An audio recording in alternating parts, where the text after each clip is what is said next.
Assalamualaikum semuanya. Hai, selamat datang kembali di Dapur Ika. Hari ini kita packing bolen lagi. Alhamdulillah ada beberapa pesanan yang harus segera disiapkan dan dimasukkan ke dalam dus untuk nanti dikirim. Kalau dilihat sekilas, mungkin proses packing bolen itu kelihatannya gampang banget ya. Tinggal ambil bolen, taruh di cup, masukin ke plastik, tata di loyang, lalu selesai. Tapi sebenarnya di balik satu kotak bolen yang rapi ini ada cerita yang lumayan panjang.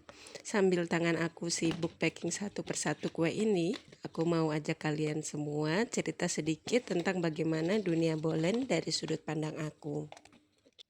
Buat yang sering lihat aku bikin bolen, mungkin sudah tahu kalau ini salah satu kue yang prosesnya lumayan menguras emosi dan butuh kesabaran tingkat tinggi.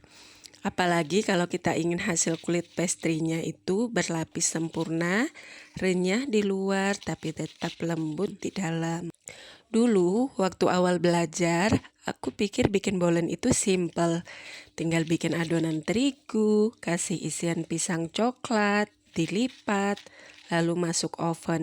Ternyata setelah dijalani, Masya Allah, tidak sesederhana itu. Ada proses panjang yang harus dipelajari lewat trial dan error. Mulai dari cara menggilas adonan biar nggak bocor, melipat layernya, ketebalan kulit, sampai ke suhu oven yang harus pas.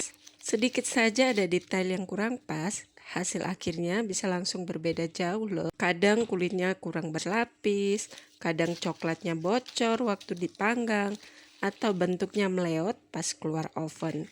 Kejadian yang paling sering dialami kalau kita lagi belajar adalah kita cuman bisa lihat hasil bolen yang gagal itu sambil bengong dan mikir, ini kenapa lagi ya? Tapi justru dari situ kita belajar. Membuat makanan itu nggak cukup cuma modal punya resep. Kita juga harus belajar membaca adonan. Harus tahu kapan adonan sudah pas dan kapan harus berhenti menguleni.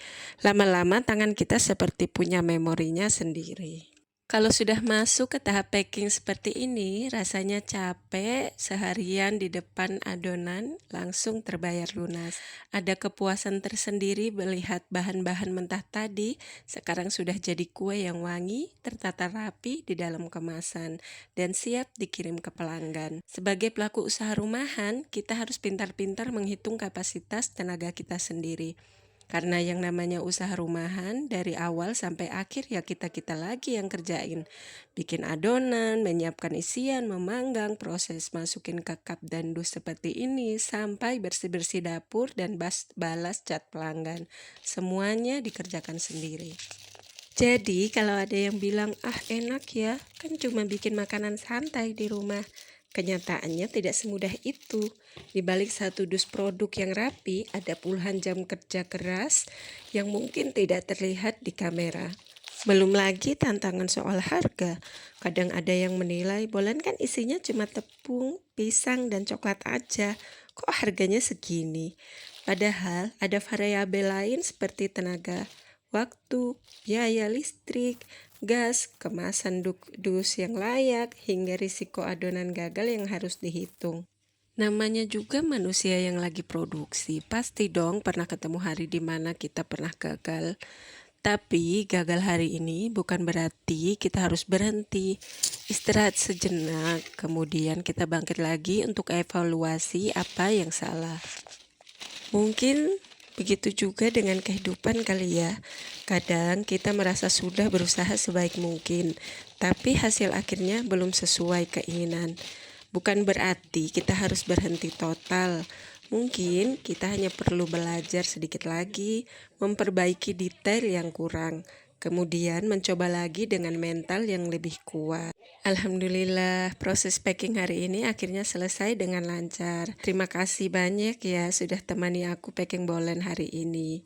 Semoga ceritaku ini sedikit memberi semangat buat teman-teman yang baru memulai merintis usaha di dapur kecil di rumahnya masing-masing. Ingat, jangan pernah membandingkan proses kalian dengan proses orang lain. Semangat dulu aja, nikmati step by stepnya. Karena usaha yang sekarang kelihatannya besar, dulunya pasti berawal dari langkah-langkah kecil di dapur rumah seperti ini. Terima kasih sudah menonton. Jangan lupa belajar, berbagi, dan bermanfaat untuk sesama. Sampai jumpa.